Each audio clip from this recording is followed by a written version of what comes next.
안녕하십니까. 콘스탄트 김의 티쏘와 함께 돈 버는 아카데미. 이번 시간에는 돈 버는 절세, 양도소득세랑 어떻게 산출할까요? 그리고 양도소득세 절세하는 요령에 대해서 말씀 나누겠습니다. 자, 양도소득세는요, 자산을 팔았을 때 남는 차익에 대해서 과세하는 세금이 되겠습니다. 따라서 토지나 건물 같은 부동산이나 분양권, 골프 회원권, 주식 등을 팔 때 발생하는 소득이 있지 않습니까? 그걸 바로 양도차익이라고 하는데요. 양도차익에 대해서 과세하는 세금이 되겠습니다. 자, 그렇다면 양도 차익은 무엇일까요? 바로 양도가액, 판매한 가격이죠. 거기에서 취득가액을 뺍니다. 그 다음에 필요 경비 들어간 것이 있으면 빼주고요. 또한 공제된 금액이 있다면 또 빼주면 되겠죠. 그래서 나온 것이 바로 양도 차익이고 여기에 대해서 양도소득세를 부과하는 것입니다. 자, 양도소득세는 어떻게 산출하는지 그 플로우를 찾아가 보도록 하겠습니다. 양도가액이 있죠. 실제 판 금액이 되겠습니다. 거기에서 취득가액을 뺍니다. 실제 취득한 가액이 되겠죠. 예를 들어서 실제 판 금액이 10억 원이고 취득한 가액이 8억 원이다. 그러면 2억 원이 양도차익이 되겠죠. 거기에서 필요경비라고 한다면 양도비 등 실제 들어간 경비 등이 있거든요. 그런 것은 빼줍니다. 그래서 나온 것이 양도차익이 되겠고요. 이것이 바로 과세 대상 소득이 되겠습니다. 그리고 양도차익에 대해서 장기보유 특별공제를 빼줍니다. 양도차익에 대해서 장기보유 특별공제 기간별 공제율을 곱해주면 되겠습니다. 그래서 양도소득 금액이 나왔거든요. 자, 그러면 양도소득 금액에서 다시 소득감면 대상 소득 금액을 빼줍니다. 그리고요, 양도소득 기본공제 1인당 연간 250만 원을 빼줍니다. 그래서 나온 것이 양도소득 과세표준이 되겠고요. 여기에 대해서 양도소득세율을 적용하면 되겠습니다. 자, 그렇게 해서요. 양도소득 과세표준에 적용세율을 곱해주고요. 나온 것이 바로 양도소득 산출세액이 되겠습니다. 여기에서 혹시라도 감면세액이 있다면 조특법상 감면세액이 있거든요. 그게 있다면 빼주게 되겠죠. 그래서 최종적으로 결정세액이 나옵니다. 그리고 여기에 대해서 지방소득세 10%까지 합친다면 최종적으로 양도 차익에 대한 양도소득세를 산출할 수 있습니다. 자, 1세대 1주택 고가주택인 경우 장기보유 특별공제 좀 알아보도록 하겠습니다. 자, 보유했을 때하고 보유하고 거주했을 때 공제율이 달라지는데요. 보유 각 4년, 거주 각 4년이 되겠습니다. 그래서 보유와 거주를 한다면 매년 8%씩 공제가 가능한데요. 3년 알아보도록 하겠습니다. 보유를 3년 하고 거주를 2년밖에 못할 수도 있겠죠. 그랬을 때는 20%만 공제해 주고요. 3년 다 보유하고 거주했다면 24%를 공제해 줍니다. 4년인 경우에는 32%, 5년은 40%, 그 다음에 10년인 경우는 80%를 공제해 주다 보니까 고가주택에 대해서 어떻습니까? 그 양도세를 부과하지만은 장기보유 특별공제 때문에 그 양도세는 거의 미미하게 나타납니다. 자, 그 다음에요. 주택이 아닌 일반 부동산, 토지나 건물 같은 경우에도 장기보유 특별공제를 해줍니다. 3년 이상인 경우에 6%, 5년 이상인 경우에 10%, 10년 이상이면 20%, 그 다음에 15년 이상이면 30%를 빼줍니다. 양도 차익이 10억 원 나왔다. 15년 이상 보유했다. 그러면 30%, 3억 원을 빼주니까 당연히 장기보유 특별공제를 받아야 되겠죠. 자, 이번에는요, 양도소득세를 알아보도록 하겠습니다. 과세표준이 1,200만 원 이하일 때는 6%고요. 지방소득세까지 하신다면 6.6%가 되겠습니다. 그 다음에 과세표준이 1,200만 원 초과 4,600만 원 이하일 때는 15%, 그래서 16.5%가 되겠고요. 4,600만 원 초과 8,800만 원 이하일 때는 24%, 토탈 26.4%가 되겠습니다. 8,800만 원 초과 1억 5천만 원 이하일 때는 35%, 토탈 38.5%가 되겠고요. 1억 5천만 원 초과 3억 원 이하일 때는 38%, 41.8%를 부과합니다. 3억 원 초과 5억 원 이하일 때는 40%, 토탈 44%를 부과하고요. 5억 원 초과 10억 원 이하일 때는 42%, 토탈 46.2%를 부과합니다. 그리고 10억 원을 초과했을 때는 45%, 지방소득세 10%까지 합친다면 49.5%의 고율의 세금을 부과합니다. 그런데 양도소득세 기본세율에다가 추가로 중과하는 경우도 있습니다. 예를 들어 보겠습니다. 비사업용 토지를 양도한다. 그랬을 때는요, 기본세율 플러스 10%가 되겠습니다.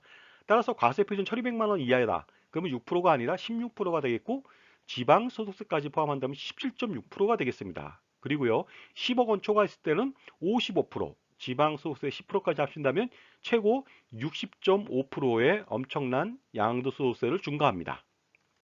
그리고요, 1세대 2주택인 경우에는요, 기본세율 플러스 20%의 중과를 합니다. 그래서 과세 표준이 1,200만 원 이하일 때는요, 6%가 아니라 26%, 지방소득세까지 합친다면 28.6%가 되겠고요. 10억 원 초과일 때는 65%나 부과합니다. 그리고 지방소득세 10%까지 합친다면 최고 71.5%까지 뭐 양도소득세를 중과하다 보니까요. 남는 게 별로 없죠.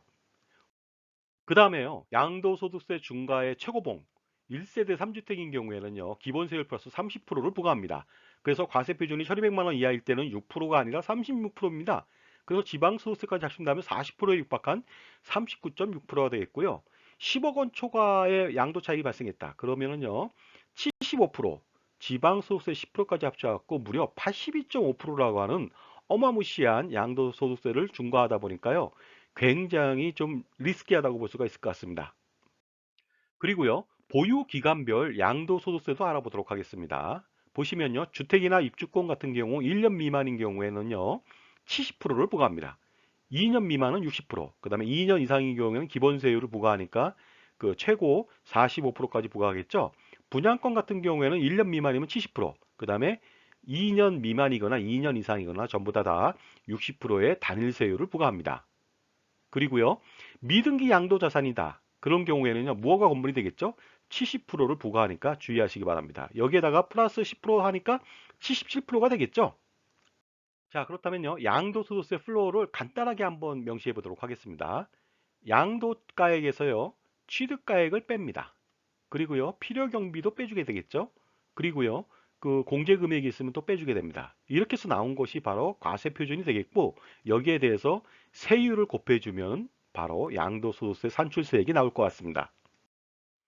자, 절세 원칙은 그렇다면요. 이 플로우를 보면서 양도 차익을 감소시킨다면 효과적이겠죠. 그러다 보니까요. 양도가액을 낮추면은 당연히 양도소득세가 절세될 수 있겠죠. 그러나 파는데 양도가액을 굳이 낮출 필요는 없겠죠. 취득가액은 올릴 필요가 있겠습니다. 그 다음에 필요경비도 올려야 되겠죠. 공제금액도 올려야 되겠고요. 이렇게 해서 과세표준은 내려야 되겠죠. 그 다음에 세율 또한 내린다면은 바로 양도소득세 절세 원칙이 성립될 것 같습니다. 자, 그렇다면요. 세부적으로 양도소득세 절세 방안에 대해서 말씀 나누겠습니다. 양도가액 낮추기부터 알아볼까요? 자, 양도가액을 낮추려고 다운계약을 쓰는 경우도 있겠죠. 이렇게 된다면 양도차익이 줄겠죠. 하지만 이것은 안 될 일이죠. 양도인이나 양수인이나 과태료 부과 대상입니다. 그 다음에 비과세 혜택을 받았을 때도 박탈당할 수 있습니다. 중개인 같은 경우에는 자격이 취소될 수 있습니다. 그 다음에 양도소득세를 양수인이 대납했다. 그것 또한 마찬가지로 추가에 양도소득세를 부과하니까 주의하시기 바랍니다. 이것은 절세 전략이 아니죠. 자, 그 다음에 취득가액을 높이는 방법은 무엇일까요? 굳이 비싸게 살 필요는 없겠죠. 그러나 이제 업계약을 하는 경우도 있습니다. 이것 또한 절대로 해서는 안 될 내용이 되겠습니다. 그렇다면 취득가액을 높이는 방법, 현실적인 방안은 무엇일까요? 바로 증여를 통해서 취득가액을 높일 수가 있습니다. 그래서 예를 들어서 샀을 때 1억 원인데요. 감정평가를 받아서 시세를 반영합니다. 그래서 3억 원으로 만들었다. 그리고서 3억 원을 배우자한테 증여한다면 취득가액이 1억 원에서 3억 원으로 늘다 보니까 나중에 양도차익이 감소되겠죠. 예를 들어서 취득가액이 3억 원짜리 그 부동산이 있다. 근데 감정평가를 받아서 6억 원으로 올렸습니다. 그래서 배우자한테 증여를 했다. 그러면 증여세는 없지만은 배우자가 그것을 6억 원에 취득했으니까 나중에 팔았을 때는요. 취득가액이 6억 원입니다. 따라서 양도차익이 굉장히 많이 감소될 수가 있습니다. 자, 그 다음에 두 번째 방법은요. 상속 시에도 취득가액을 높일 수가 있습니다. 감정평가를 통해서 할 수 있는데 예를 들어서요. 아버지가 돌아가셨는데 5억 원짜리 단독주택만 놓고 돌아가셨습니다. 그런데 10억 원까지는 세금이 없거든요. 이럴 때 주택 공시가격으로 5억 원에 신고하지 마시고 바로 어떻습니까? 그 감정평가를 통해서 10억 원까지 시세를 반영한다. 그러면 상속세도 없고 취득가액은 올라가겠죠. 그럼 나중에 어떻습니까? 양도차익 감소로 양도소득세를 절세할 수가 있습니다. 한 번 더 볼까요? 취득가액이 2억 원인 아주 옛날 부동산이에요. 근데 돌아가실 때 감정평가를 받는 겁니다. 그래서 시세 반영을 합니다. 10억 원으로. 그래도 어떻습니까? 상속세는 없고 양도소득세는 추후에 엄청나게 절세될 수 있을 것 같습니다. 자, 이번에는요. 필요경비를 높여서 양도차익을 줄이는 방법을 알아보도록 하겠습니다. 자, 가공경비가 들어가면 안 되겠죠? 취득세 등은 어떻습니까? 필요경비죠? 취득세, 농어촌 특별세, 지방교육세 등이 여기에 해당됩니다. 법무사 비용도 있겠고요. 취득시 중개수수료, 국민주택 채권 할인 금액도 있습니다. 그 다음에 해당 부동산의 자본적 지출을 통해서 내용연수를 연장시키고 가치를 증가시켰다. 이랬을 때는 거기에 들어간 비용도 필요경비로 빼줍니다. 예를 들어서 발코니 확장, 방범창을 만들었다든가, 알루미늄 세시를 만들었다든가, 아니면은 난방 시설을 교체했다, 엘리베이터를 설치했다, 냉난방 설치했다든가, 아니면 거실 앞에 중문을 설치했다, 아니면은 빌딩 등의 피난 시설을 설치했을 때 여기에 들어간 비용들은 필요 경비로 전부 다 빼주니까 각종 증빙을 반드시 해야겠습니다. 자, 그런데 이러한 경비는 필요 경비에 포함이 안 되니까 주의하시기 바랍니다.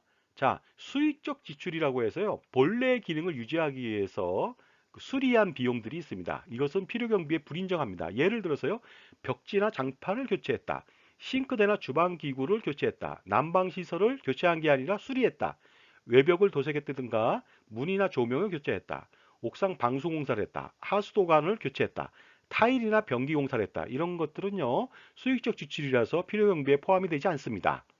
그 다음에 또 필요경비 불인정되는 것은요, 그 만약에 부동산에 대출이 있었습니다. 대출 이자를 냈겠죠. 이런 것 또한 마찬가지로 필요경비로 불인정합니다. 대출 이자하고 근저당 설정 비용 마찬가지가 되겠습니다. 그 다음에 재산세나 종부세 같은 경우 세금 냈잖아요. 이것도 마찬가지로 필요경비로 불인정하니까 주의하시기 바랍니다.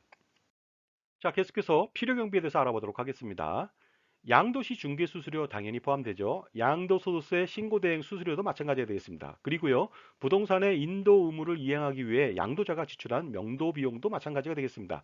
그 다음에 매도가 어려웠어요. 그래서 매도 관련 컨설팅을 했다. 그랬을 때 그 컨설팅 비용도 마찬가지로 필요 경비가 되겠는데요. 이런 경우에는 이제 의도적으로 가공 경비를 만들 수 있을까봐 매도가 정말로 어려운 경우에 한해서만 필요 경비로 인정해 줍니다. 자, 이번에는요, 공제 금액을 높이는 방법 좀 알아보도록 하겠습니다. 자, 장기 보유 특별 공제를 받을 수가 있겠죠. 주택 같은 경우 1세대 1주택 고가 주택인 경우에는요, 10년 이상 보유하고 반드시 거주를 해야만 최고 80%까지 장기 보유 특별 공제를 받을 수가 있으니까 반드시 10년 이상 보유하고 거주하시기 바랍니다. 그 다음에요, 그 일반 그 부동산 토지나 건물 같은 경우에는요, 15년 이상 보유를 했을 때 최대 30%까지 그 장기 보유 특별 공제를 해줍니다.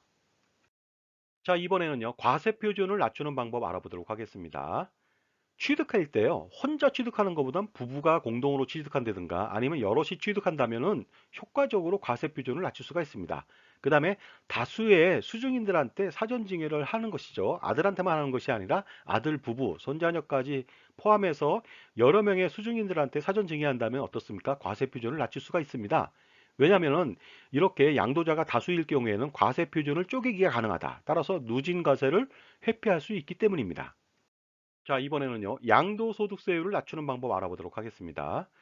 비사업용 토지 같은 경우에는 기본세율 플러스 10%다 보니까요. 어떻습니까? 사업용 토지로 전환시킨다면은 기본세율로 낮게 양도세를 부담할 수 있을 것 같습니다.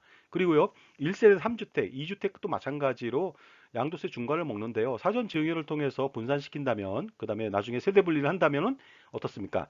양도세를 안 내거나 아니면 굉장히 많이 줄일 수 있겠죠? 그 다음에 2년 이상 보유 거주를 한다면 비과세 혜택도 볼 수가 있고요. 미등기 자산이라면 무허가 건물이죠. 반드시 등기를 통해서 기본세율을 적용받기 바랍니다. 그리고 무엇보다도 비과세 양도소득세를 만드는 것이 중요하겠죠. 주택 같은 경우에는요, 1세대 1주택은 비과세가 되다 보니까 비과세 요건을 반드시 충족해서 그 양도하시기 바랍니다. 자, 지금까지요, 양도소득세는 어떻게 산출하고 어떻게 절세할 수 있는지에 대해서 알아봤습니다. 감사합니다.